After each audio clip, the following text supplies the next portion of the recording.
চিনি। আপনি কি এখন একটু বিবেক না দেন? আপনার ফ্যামিলি নাই ভাই? আমি তো আপনাদের সাহায্য চাচ্ছি আজকে পর্যন্ত, কালকে পর্যন্ত আমার লয়ার আসে নাই।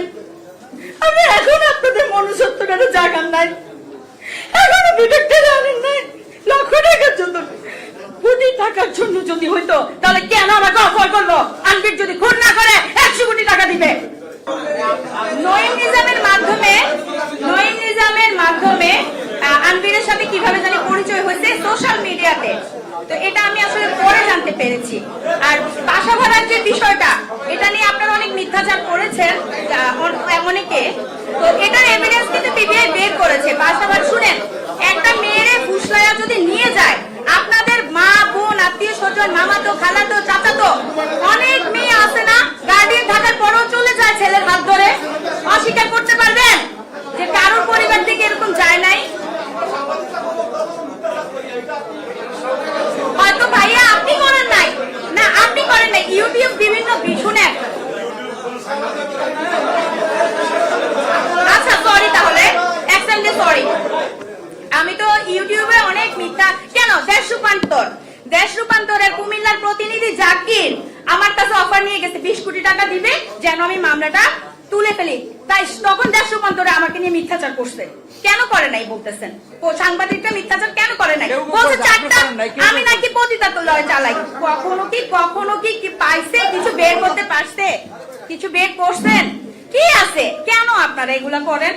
আমি তো আপনাদের সাহায্য চাচ্ছি আজকে পর্যন্ত, কালকে পর্যন্ত আমার লয়ার আসে নাই। আমি এখন আপনাদের মনুষ্যত্বটা জাগান নাই, এখনো বিবেকটা জানেন নাই। লক্ষ টাকার জন্য, কোটি টাকার জন্য যদি হইতো তাহলে কেন আমাকে অফার করলো? আনবির যদি খুন না করে 100 কোটি টাকা দিবে। কেন? আমার সেই মগজ আছে নেয়ার, আমি নিব না। আমাকে মেরে ফেলতে পারবে, কিন্তু বিক্রি আমি হব না। আমি যে লোকের মেয়ে, আপনারা কুমিল্লা গিয়ে খবর নিয়েন আমি কার মেয়ে।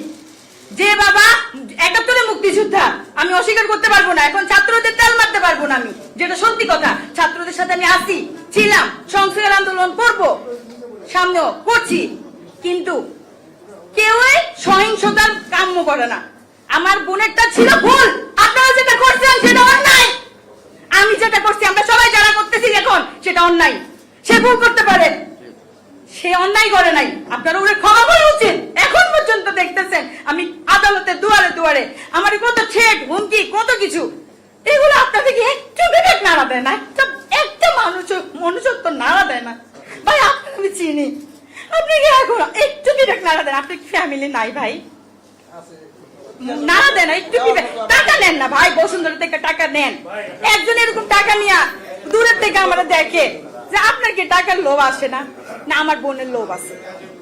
আমার ব্যক্তিগত স্বার্থ, এটা কোনো রাষ্ট্রীয় স্বার্থ না, ব্যক্তিগত স্বার্থ।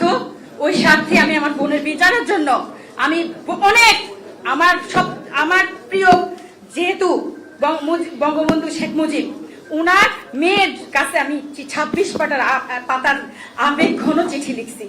একবার সেন্ড করি নাই, অনেকবার সেন্ড করছি। এখন আইন যে উপদেষ্টা ডক্টর আসিফ নজরুল, উনি একটা বক্তব্য রেখেছিলেন মুনিয়াকে নিয়ে তখন। এখন যেহেতু উনি আইন উপদেষ্টা, সেই জন্য আমি ওনার কাছে আমার এই বার্তা পৌঁছানোর জন্য আজকে আপনাদেরকে ডেকে আনা, আপনাদেরকে ইনভাইট করা, আপনাদের কাছে আমাকে সুপর্দ করা।